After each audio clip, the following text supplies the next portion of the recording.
And welcome to the Alex Urbina radio show. I'm your host, joined weekly in studio with Ellen Tunick. Today is episode 2 of a series called Helping You Reach Your Full Potential. I want you to think about for a moment, how often do you experience getting angry, frustrated, annoyed, upset, and or offended by the actions of other people?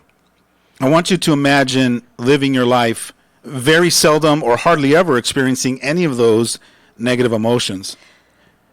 It's just a hypothetical question, and I know you're ready to answer this. Is it possible?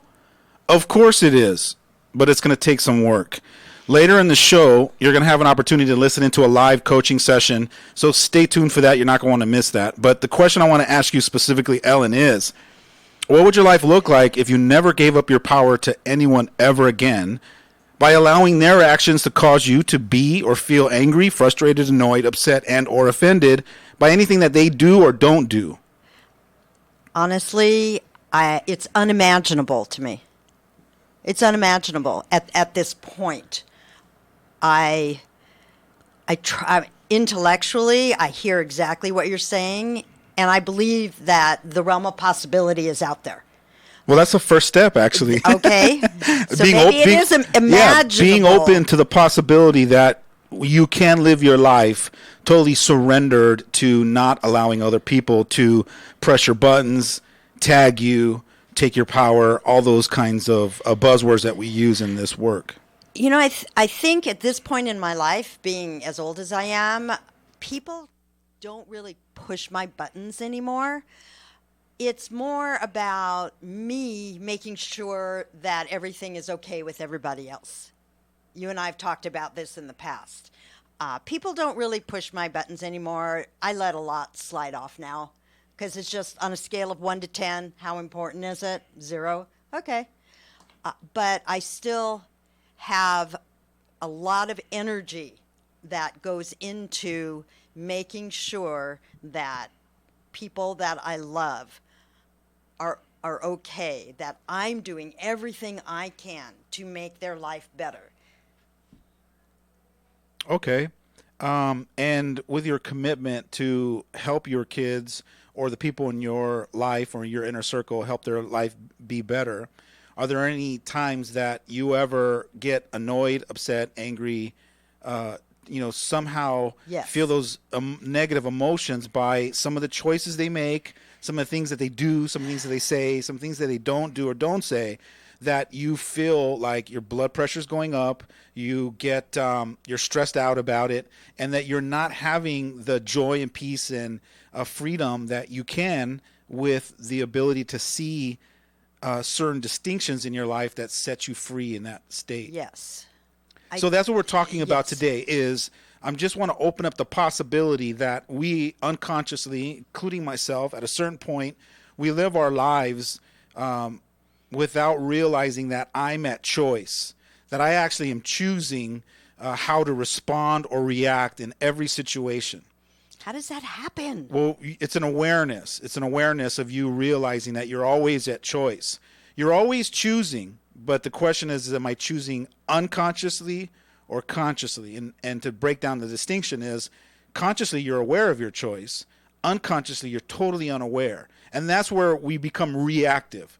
So an example is your son comes in, he's got a tattoo on his neck. Most parents aren't going to consciously be aware of the choice they're going to make. They're going to react, right, out of fear. What in the world have you done? It's a great example of we are reactive as parents, which means that we're unconsciously making the choices of how we're reacting to certain situations. So we're not proactive, we're reactive. And so proactive has you be totally conscious and aware of the actual choice that you're making, whether it's watching the words that come out of your mouth or the facial expressions or the choices that we're making. And so this was one of the biggest concepts that was profound for me in my journey of personal growth in my early 20s, was realizing that I'm always choosing. Now, here's the cool thing that really woke me up. Somebody once said to me, Alex, you're always choosing, even when you decide not to choose. You chose not to choose. That's right. Even you go, no, I'm not choosing. And you're like, but you're making a choice right now to not choose. So life is we're constantly making choices, and the reason why is because we're creative beings. So life is unfolding the way it unfolds, and then we're constantly choosing how to relate to it. We're constantly choosing how to give it its meaning. We're always making choices based on how the world is unfolding in front of us. I find also it's exhausting to be in that constant state of vigilance, being aware, thinking that, okay, I have to be aware, I have to listen to everything that person is saying, I have to think about how I'm responding to them. All of that it's exhausting. Really? Yeah. That's interesting. When you first start to practice it and you're being either coached or trained or someone's helping you notice and be aware of it, it starts to become just like breathing. And so I want to paint a picture for you that right now it could be exhausting because there are certain distinctions that you haven't learned or been taught, or the framework hasn't been set for you to go down this path to where it's really easy and it's really simple, and you're not in resistance to it. It just becomes like part of your breathing. And imagine if you were able to notice and observe and be aware and practice that art form, you would all of a sudden start to see things you couldn't see before. And now if you're able to see things you couldn't see before, you're more powerful because you can make different choices. And you can do all that in a calm state. Absolutely. I always find that I'm always up here, a little bit anxiety, a little angst. It just seems more and more because there's so much going on all the time. And so many people, like, the plates in the air. So how would you like to have a breakthrough? Love it. We'll do a mini breakthrough. How about a mini breakthrough? I'll take any breakthrough I can get. So could it be possible that in that anxiety and that stress and that where you go, man, Alex, I feel it right here in my chest, right? Could it be possible that all comes from a psychological resistance to not being okay with the way that things are in that moment? Yes. Now, what we call that in personal growth is control issues. Me? Me? What do you mean me? And so this is the great illusion, is that as human beings, we really don't want to look at the possibility that we have an addiction to being in control or having things or needing things to look the way that I want it to look.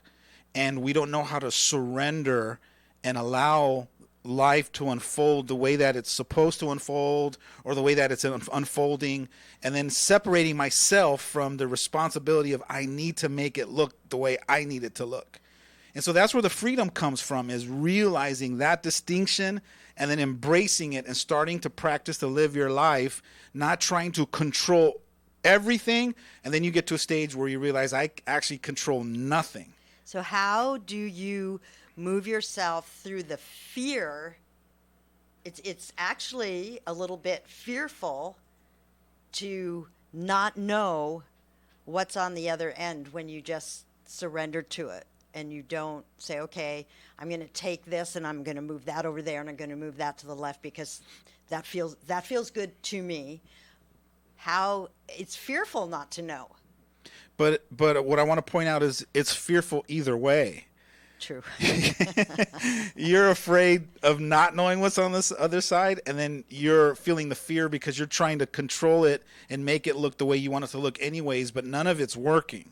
At the end of the day, you still have a lot of anxiety and angst, and you're not breathing correctly, and all that's manifesting in toxicity in your body, and you're causing your own stress and your own cancers and your own sicknesses, and we're slowly killing ourselves emotionally and mentally because we're so resistant to allowing life to unfold the way it's supposed to unfold. Do we not trust life? That's a great question. And one of the magical tools in your tool belt is having the ability to have faith. Faith is nothing but a higher level of trust. I trust that this is going to turn out. That's why a lot of times people that go to church or they have a spiritual background, they're practicing the art of surrendering what is, right? Some people say, I turn it over to God or to higher power. And for those that aren't either religious or spiritual, they just say, I'm just surrendering to what's happening and that I have no control over it. I can, though, empower or influence it in some way. But at the end of the day, I can't control anything that's outside of me. So why be in resistance to it the way it is, or trying to muscle it or force it to be something that I want it to be? Somehow, over the course of 67 odd years, you develop a method, a personal method of dealing with people and friends and family, and you create this methodology of how the construct is, and you literally have to take the time, like we're doing now, and start to break down that old construct. That's right. It's old conditioning. It's old conditioning. And it's old programming of the way that you have learned how to just be in the world. Just survive. Just figure out how to cope.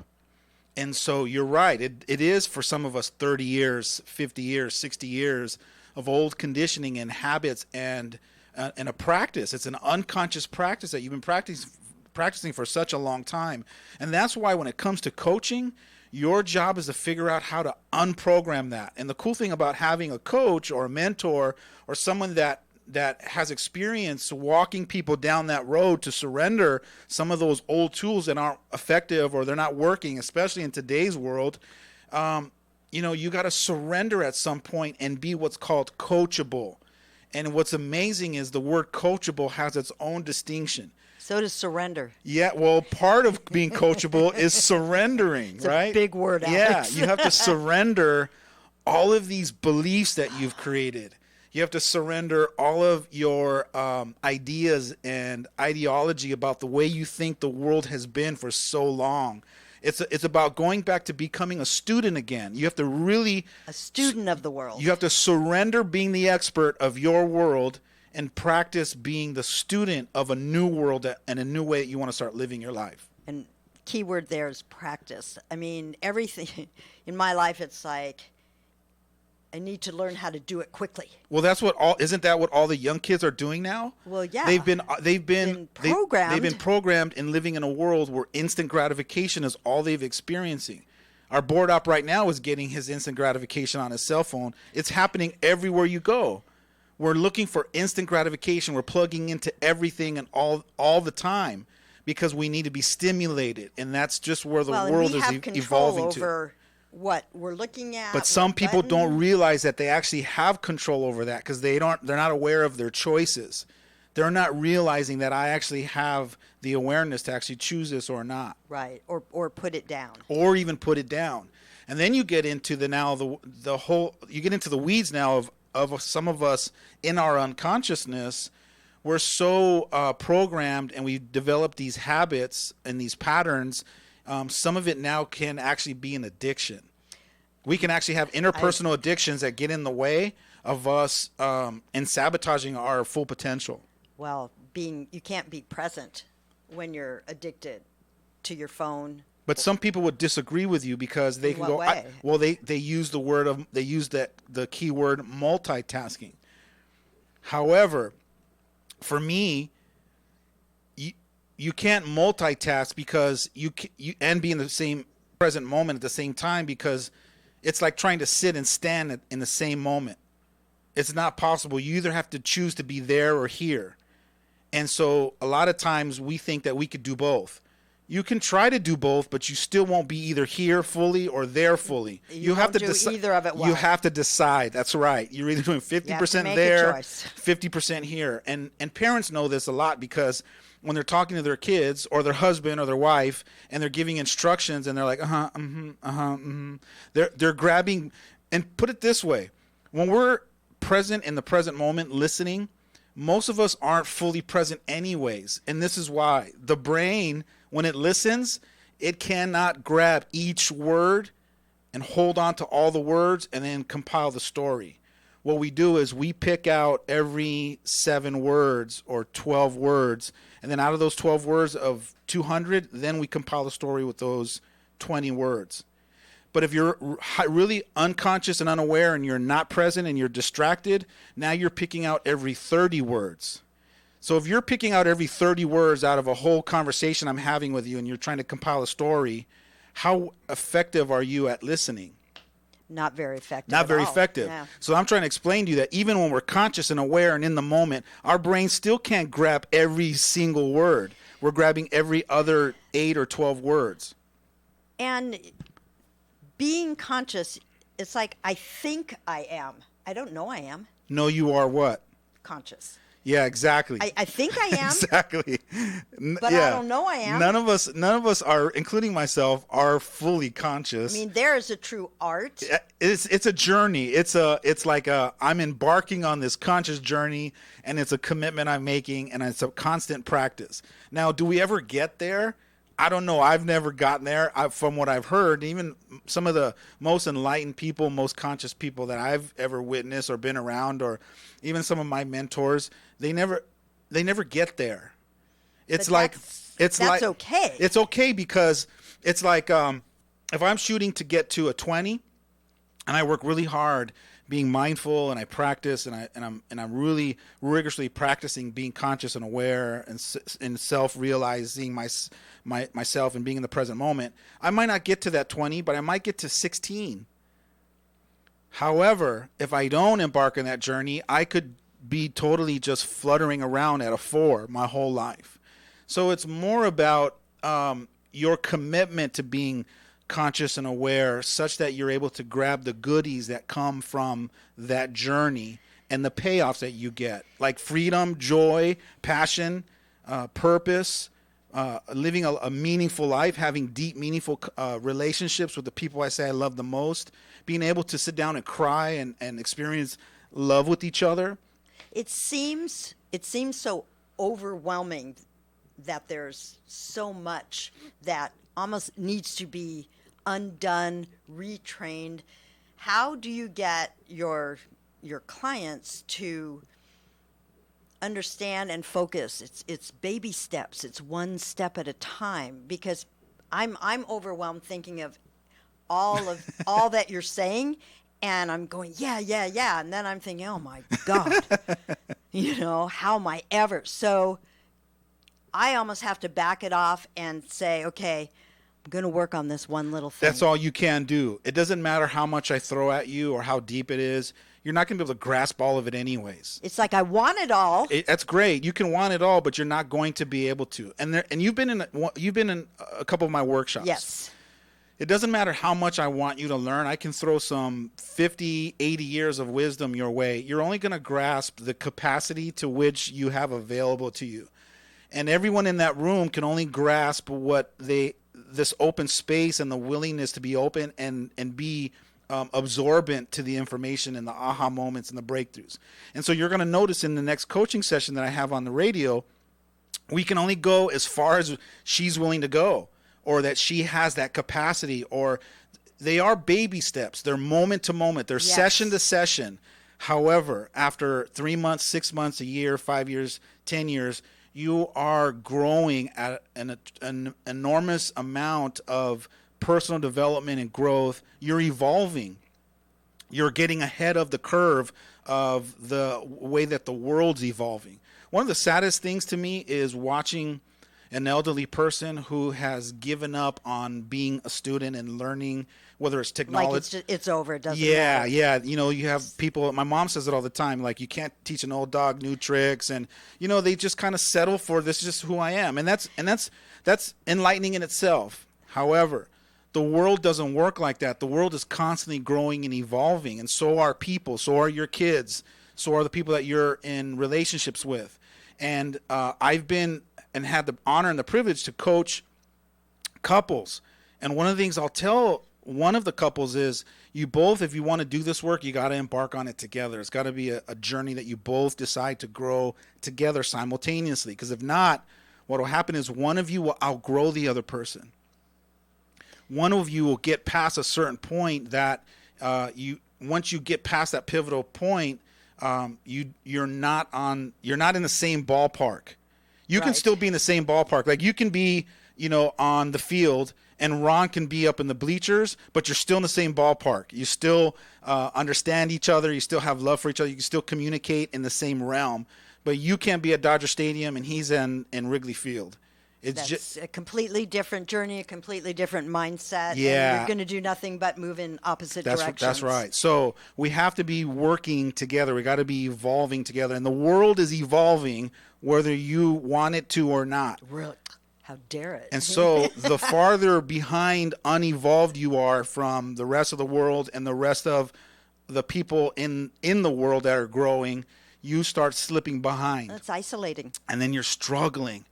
You're suffering because you're sitting in a world going, no one understands me, no one gets me.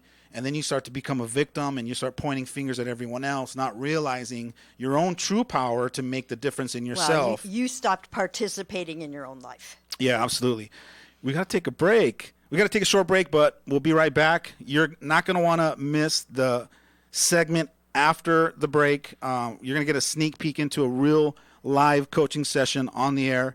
You also get to sit down and watch a bold, courageous, and revealing forthcoming person who is open to being coached and having those breakthroughs. Stay tuned for more of the Alex Urbina radio show right here in your hometown station, KHTS.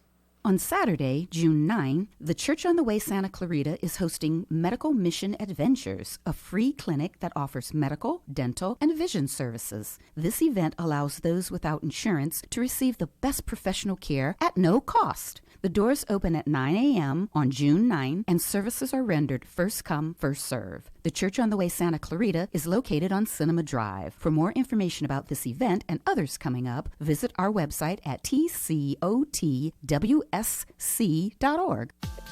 Little Eye Leaders is the newest preschool in the Santa Clarita Valley. At Little Eye Leaders, our outstanding teachers lead with intellect, perspective, and heart. That means our programs provide a warm, nurturing atmosphere to meet the unique needs of each child. We believe that play is a powerful form of learning for young children.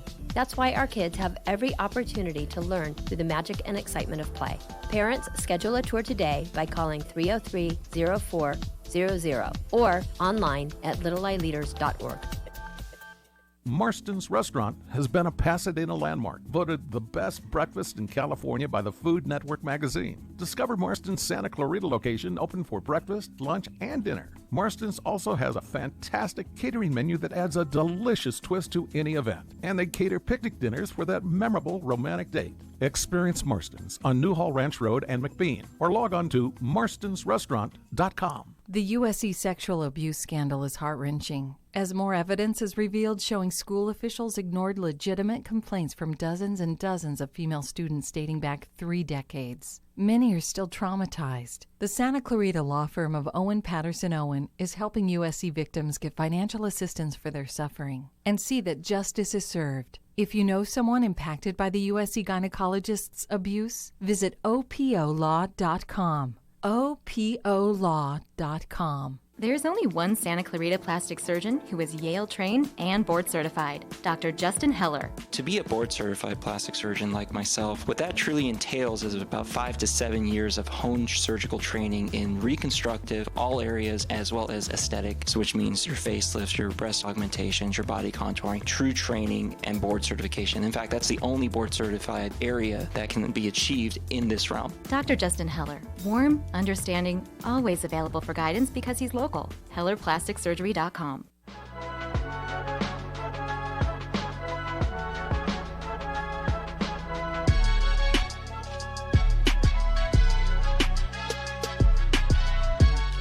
And welcome back to the Alex Urbina radio show. I'm your host, Alex Urbina, an advanced life coach specialist. And the beautiful lady next to me is Ellen Tunick. And we're going to get on a live coaching call with a very powerful businesswoman. But before we do that, I want to tee up this call, and I want to go over a few distinctions about being coachable and what it means to be coachable. And there's about probably 20 or 30 different powerful distinctions when it comes to being coachable, but I'm only going to go over 3 of them. One is you got to be open-minded. Like, you really got to be open to all possibilities, even if you can't see them yet. So a lot of times I'll tell my clients, your job isn't to agree with me or disagree with me. It's just to be open to the possibility that it can look like that. And then your job is to go, I want to see how you see it like that. And the more that you come from, I want to see how you see it like that, all of a sudden it starts to open. It starts to reveal. Your sight starts to understand what I'm talking about. So be open-minded. Be open to all possibilities. Number 2 is you got to be self-aware. You got to be looking inward, not outward. And then you got to also be self-reflective. So you got to be aware of like what your thoughts are, how you're feeling. You always really got to be looking at your own state of mind, your own emotional state. And then the third thing is you got to be willing to identify the aha moments that you're having, or the new realizations or the breakthroughs or the clarity of new perspective that you're creating for yourself during the coaching session. So a lot of times in the session, I'll say, what are you hearing me say?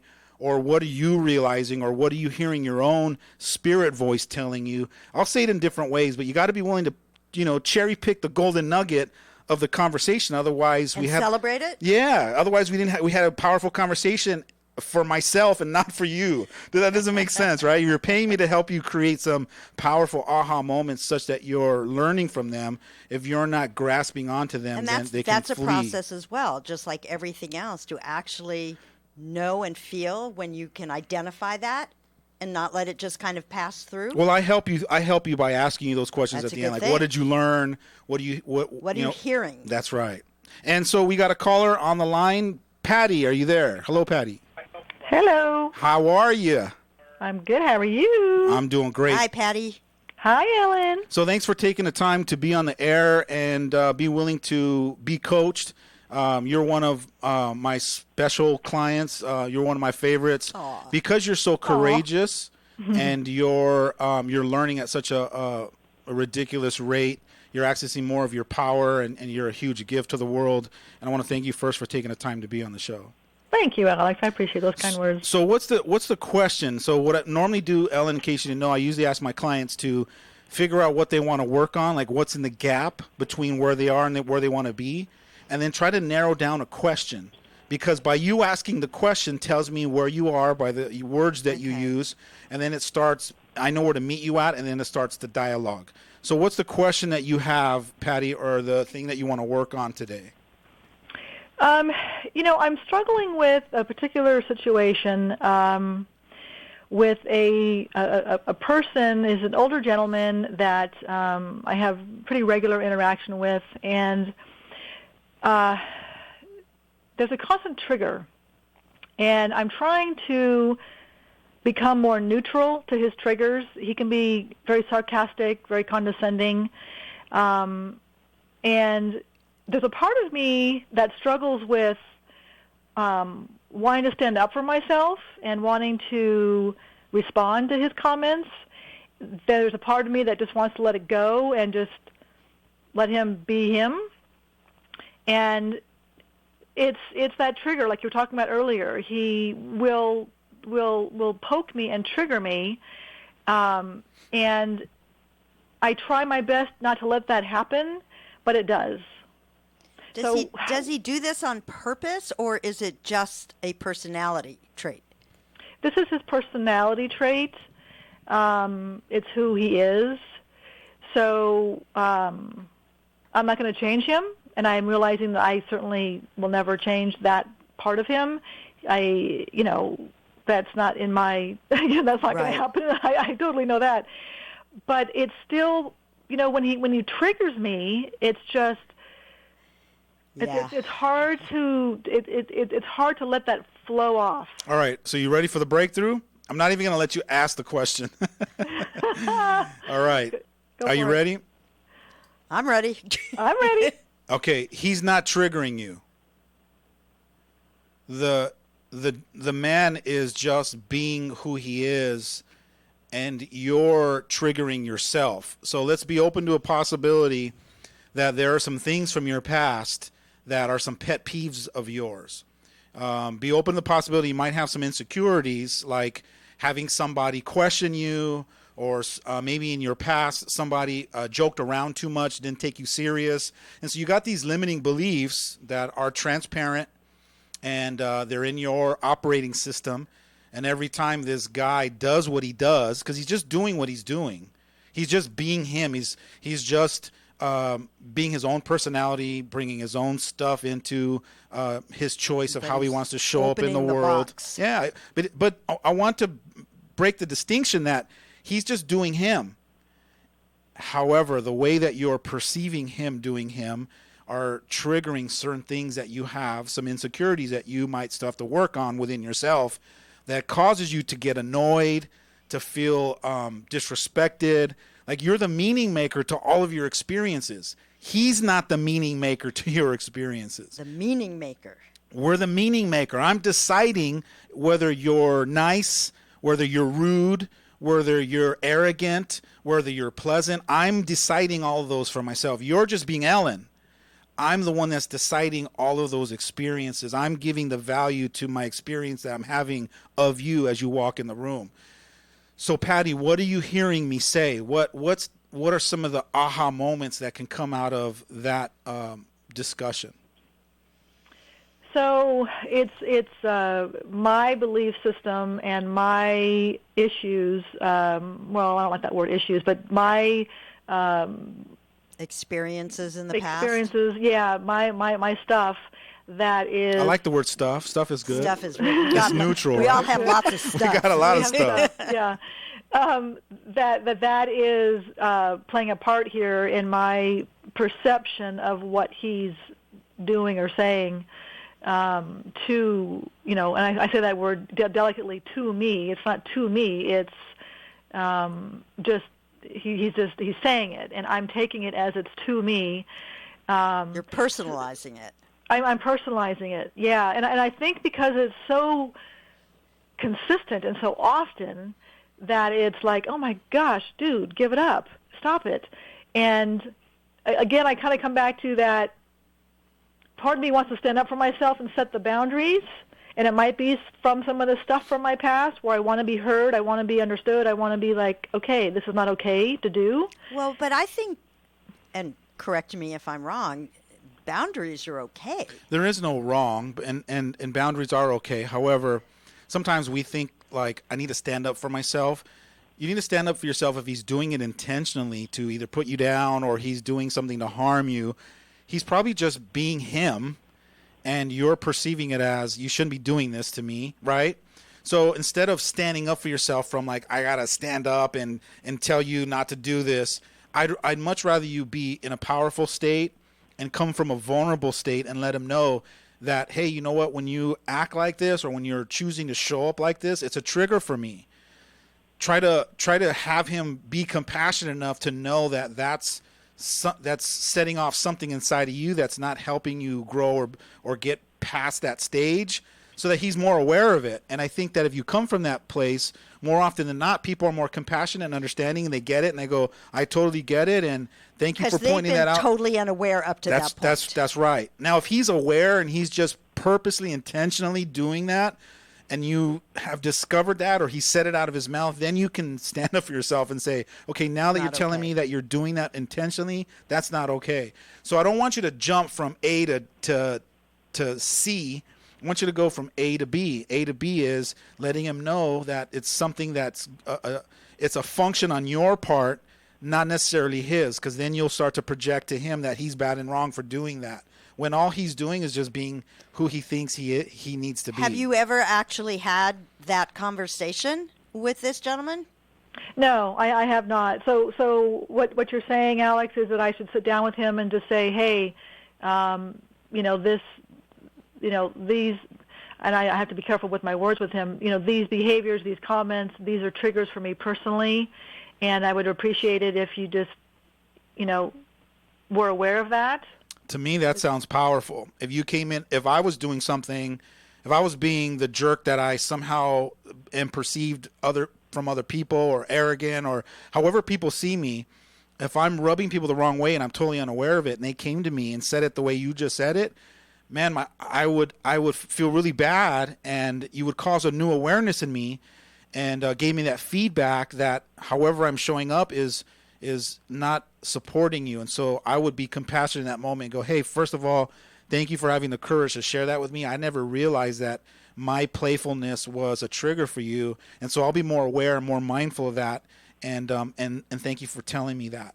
Now, I'd much rather you come in a powerful way rather than I'm going to come in and tell him and take a stand for myself and bring all of that which is energy how in. Some of us perceive our power is by, puffing up the That's chest. Right. That's and right. I'm going to show them. That's right. That's not really power. But we forget that people are totally unconscious and unaware that that's what they're doing. And they might not be doing it intentionally, But we jump from A to C, and we don't ever consider that. He's just totally not aware of that. That's just how he's showing up, only to me.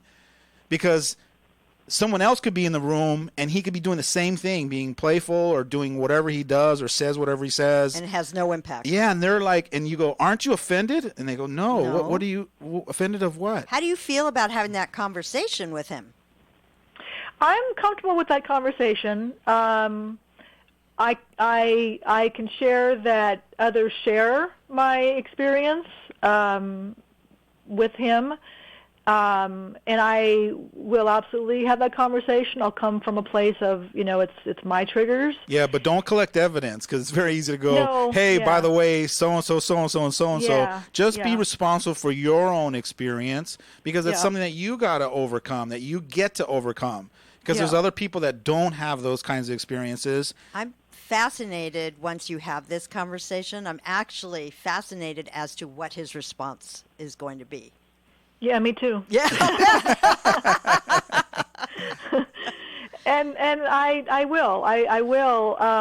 So if I'm hearing you, Alex, that I have this conversation, and if he, let's say, continues down the road to, the behavior does not change, that I should then at that point just what should I do at that point? Well, Set I'm the hoping boundaries, or- that with the work that I'm doing with you, that we start, taking it to the next level, and I can help you realize how to work on some of that stuff and surrender some of that old programming, such that there are no more triggers anymore. That he can just, be free to be whoever he is. We gotta be willing to let people be dysfunctional around us without always making them bad and Yeah. wrong because they're not showing good up in a point. way. And there's a part of me I always say, how arrogant of me to think that Ellen needs to show up in a certain way to make me feel better about myself.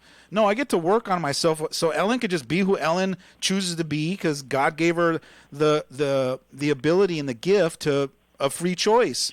She can choose to be whoever she wants. Why do I need her to show up a certain way? Just to make you feel better. Yeah, so that it doesn't make me feel angry, upset, annoyed. And so it really puts the responsibility of our experiences in our lap. Yeah. And I want to, before we go on a break, I don't know how much time we have, but I wanted to point out that one of my biggest breakthroughs in my journey of conscious awareness and personal development was I had a mentor of mine. He once said to me, people in your life don't change, because people really don't change that much. What's going to change is the way that you see them. If you can change how you see people, that's where the personal power comes from. Because you can't make people change in your life. You're not going to make your brother all of a sudden be nice and respectful and grateful for the stuff that you do for him. And you can't make people change. You can't paint the picture of how you want them to be. You can paint the picture in your mind of How you're going to respond. You can paint the picture of how you see them such that it doesn't trigger you anymore. So you can allow people to be dysfunctional in their own state and on their own journey without you being annoyed or being upset or being angry. That's So a lot of work. I know it is. So I'm going to just show you a quick little sample. So you're in a doctor's office or a dentist's office, and sitting across from you is a mother and her 7-year-old boy, the little boy sitting on her lap, and he has a mental disability. And you're only making that assumption because you're noticing that he doesn't seem like some of the other kids, but he seems like he might have a mental disability that you're not aware of what it is. But she sits him down and goes to the receptionist and starts to sign her name. And he's looking at you. He keeps staring at you. And so you smile at him and you wave, and he flips you off. So notice your reaction. You laughed, right? Now, are you going to get angry and mad and upset at the little boy because he reacted to you like that? No. Why not? Because you don't expect, there was no expectation of how he should respond to you. Exactly. You have no expectations of how he should respond to you. But because you have realized that he might not be fully evolved and fully mindful and aware and healthy emotionally, spiritually, right, and probably physically, that it's just his place in his journey right now. And so you've justified in your mind like, oh, poor kid. That's just how he responded, right? Now, what if it was your husband that was standing across from you, you smiled at him, and he flipped you off? He'd have his bags packed. Exactly my point. So imagine seeing people and remember that we all have dysfunctions. We all have insecurities. We all operate out of fear. We all have ways to protect ourselves.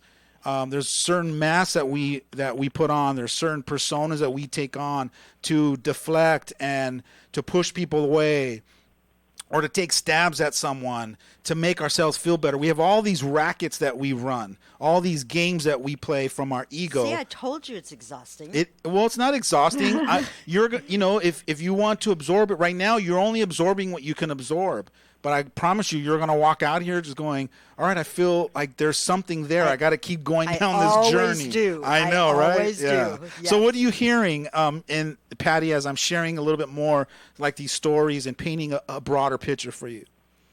Yeah, I think as I'm listening to this, I'm realizing that a lot of the triggers that happen for me personally comes from a place of fear. There's issues that happen in my life that I'm fearful for, whether it's my son or work or someone in my family or friends or whatever. It's a fear-based response, and when I'm triggered, if I think hard enough about it, I look and I reflect on it. Like you said, at the beginning, it's my stuff, and I think just being more mindful of the fact that it's my stuff, and I need to stop, maybe count to 10, take a breath, and take a moment to self-reflect before I either respond to that person or create an opinion or a thought, a perspective, whatever. And I think just taking that moment to stop and breathe and count will help in that response.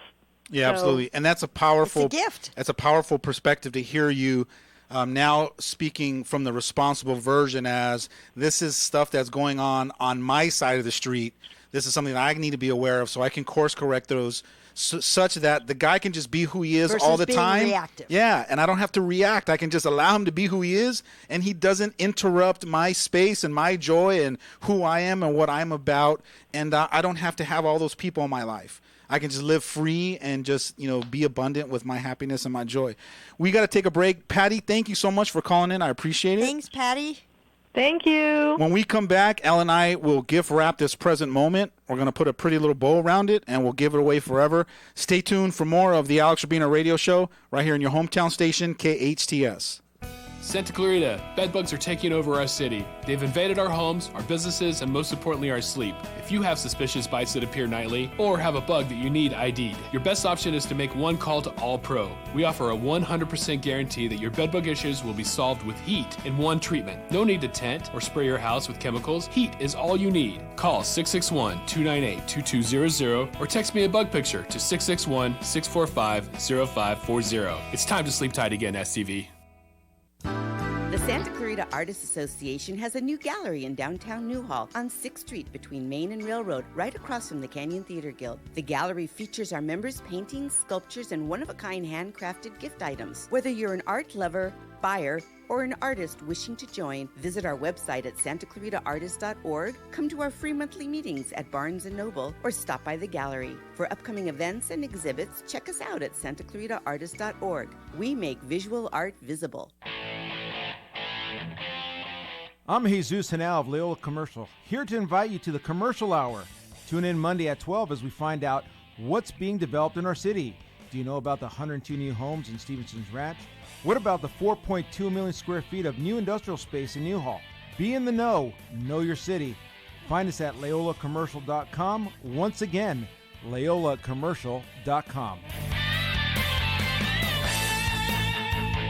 What's the perfect way to end the weekend? Sunday brunch at Salt Creek Grill, of course. Wind down with delectable dishes off Salt Creek's award-winning menu and enjoy a glass of champagne, because after all, you deserve it. Make Sunday brunch at Salt Creek Grill a new tradition with your family and friends. Salt Creek Grill in Valencia on Town Center Drive in front of the movie theater. For reservations, 222-9999 or go online to saltcreekgrill.com.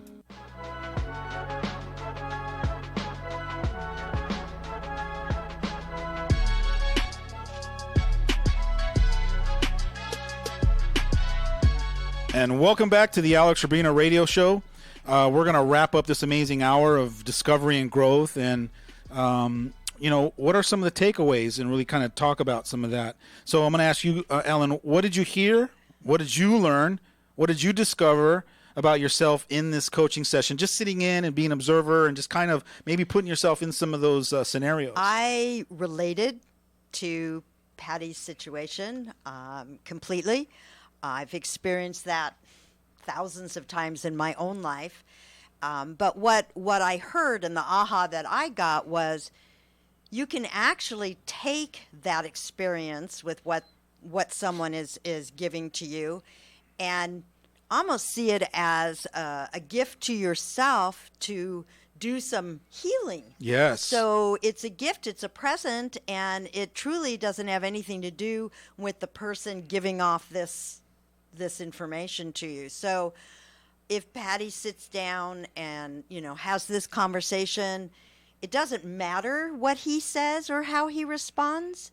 It only matters what she does with it. Mm-hmm. And so it only matters what we do with it, and that's a gift. And what a powerful perspective that you just brought up, which is, wow, I didn't realize that I actually have the opportunity to see it in a different light. And what if, instead of being upset, angry, annoyed, disappointed, all those things from how I perceived him showing up, what if I was able to see it in a way that I said, wow, what a gift you gave me to show me what it's like of all the times that I'm acting like that or could be acting like that and totally be unaware, where I'm turning people off.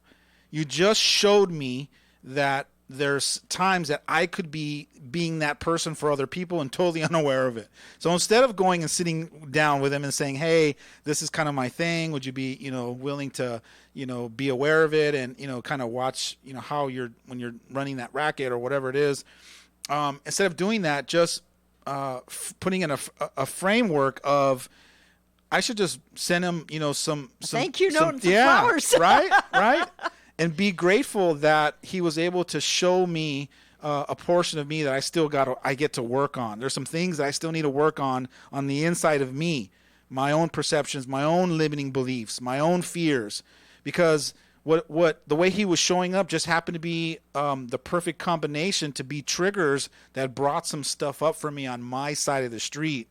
And when we work on our side of the street and we do some street cleanup, there's very few people. There's very few people that can tag us, that can annoy us, that can that we surrender our power, we give up our power to them. Very, very few people. Very seldom you're going to start noticing in your life you're not reactive anymore. You're not angry. You're not upset. You're able to put it in a certain framework that allows you just to be free. Well, I think my biggest takeaway personally is that when I do feel tagged or someone has pushed my button, I think I can back off and I can sit with it and I can actually ask myself, what was that about for me? Nice. Now that's the responsible version.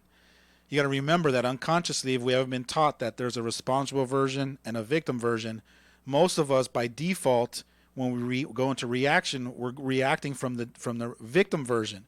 You did this to me. You made me feel this way. Yeah, because you remember the way she teed up the question sounded like he was doing this. Not he was doing it on purpose, but it was doing. He was doing it. I asked her. But so were you. You were living in the illusion that he was doing this to you, rather than he was just being himself on his own journey of growth and figuring out who he is. And it's through my perception. It's through my value and meaning that I make up to everything. I allowed myself to get triggered and then caused all those negative emotions that came up for me. Right. That's, it's I have a little 6-month-old baby visiting, and it goes all the way back to, I can look when he's crying or being fussy, it's okay because I know he's not doing anything to me. Does it get irritating sometimes? I guess, but I totally surrender to this beautiful new little human being.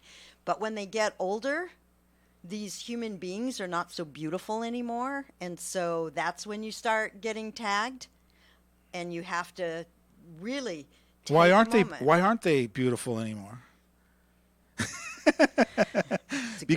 Because you've because I've made them that yeah way. you've put them in a box that now you talk back. Now you have all these labels that you've put on, whether they're Acting 9 or appropriately 25 or yeah. even 75, right? Doesn't matter what the age We is. put them in a box that now you're difficult, now you're questioning everything, now you're a know-it-all. And so we put these labels instead of, no, you're still that same beautiful baby that's fussy, because your fussiness and all of those things that you're being it's like a symptom of something that's going on underneath. Underneath, a lot of us are afraid, and we're hurt, and we have resentment, and we're carrying a lot of baggage with us. And we really look at people and have compassion for we're struggling with a lot, and we're bringing our baggage into the new moment. And a lot of times we're moody and we're fussy, and we play around too much, or we go overboard and we do things. We're not doing it intentionally. Most of us aren't. There's a small little percentage of people that are doing it. But for the most part, most human beings are loving, caring, compassionate human beings. Yes. We just forget that we could be hurting other people that are taking it personal. And I love how you brought up the distinction to her about taking it personal. This is the distinction I'm talking about, is that we take everything personal, and it's not always about you. Well, it's always not everything's about me. What does Coach always say to me? He always says, "Minor to you, major to me." Right. Yeah, and so you don't always have to let everybody project their own, we'll call it stuff, right? Because we're on the radio. You can't let everyone project their own stuff onto you. Draw a line and allow yourself to see that that's his stuff. That's her dysfunction. That's got nothing to do with me. Why am I allowing it to land on me, and then I'm carrying, and then I let it wrap around me, and then I'm ruined. My whole day is ruined because what you just did. Because what you just did, rather than you just did what you did. Well, and I have compassion for you. You must be miserable. That's right.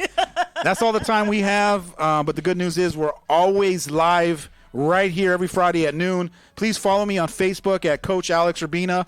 I'm also on Instagram and YouTube. Thanks for joining us on the Alex Urbina Radio Show. Thanks, Alex. Right here on your hometown station, KHTS.